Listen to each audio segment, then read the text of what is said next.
Honestly, Le Sserafim used to excite me a lot. Their debut album, Fearless, is still one of the strongest K-pop debuts ever. Anti-Fragile is easily one of the best title tracks to come out of a studio, and Crazy was a huge highlight for me last year. But my issue with the group, something I notice over and over, is in the way their albums are produced, and their latest release, Hot, was kind of the last straw. The problem starts with the lack of substance. Take away the intro and you're left with 4 new songs, and all 4 fall into the same trap. They're overly repetitive. A track like Come Over literally cycles through the same verse, pre-chorus and chorus for about 2 minutes, then repeats that structure 3 times.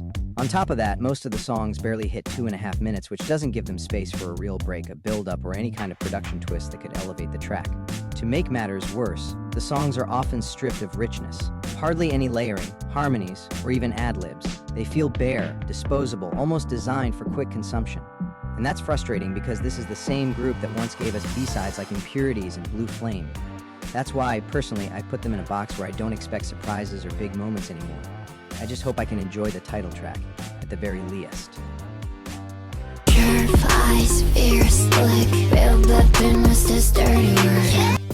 This whole new wave of Hybe versus YG and SM feels like some bizarre Cold War roleplay.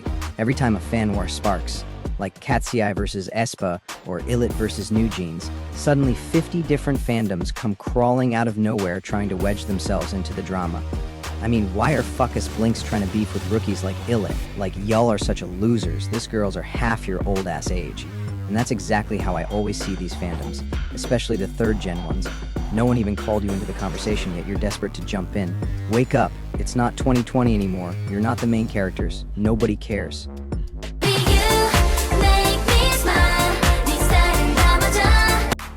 To be honest, I really love the direction Hearts 2 Hearts is taking. Their music feels so in tune with the current generation, and even carries a faint trace of that classic S&M vibe.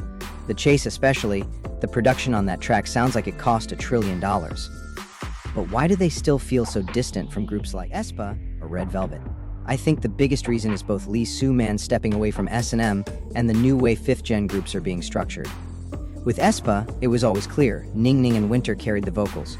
Karina and Giselle had the rap, same with Red Velvet. Joy, Wendy, and Seulgi balanced out Irene and Yeri. But with Hearts 2 Hearts, it's a visibly bigger group, and yet no member is really introduced or pushed into the spotlight.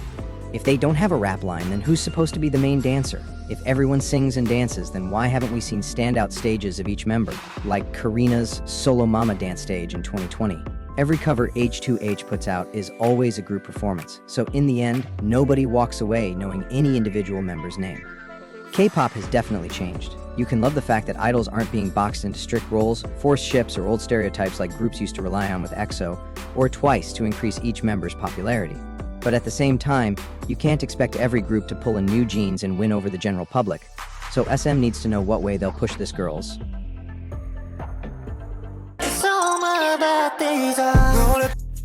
Talking about K-pop companies is honestly exhausting, so let's end ASAP this topic. I was one of the people on the front lines, years ago, saying Hybe would never be part of the big 3. And that's true, they never will be. Everyone knows it was never just about profit. But at the same time, you can't deny that they are a big 4 now. The influence is undeniable. Anything they put out immediately spawns a massive fandom. Just look at Cordis. Yeah, next.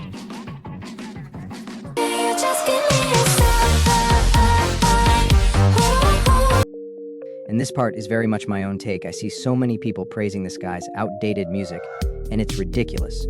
Sure, he produced the majority of Blackpink's legendary tracks, but come on, it's 2025. He completely killed business hype, and I'm not about to start feeling sorry for a K-pop CEO.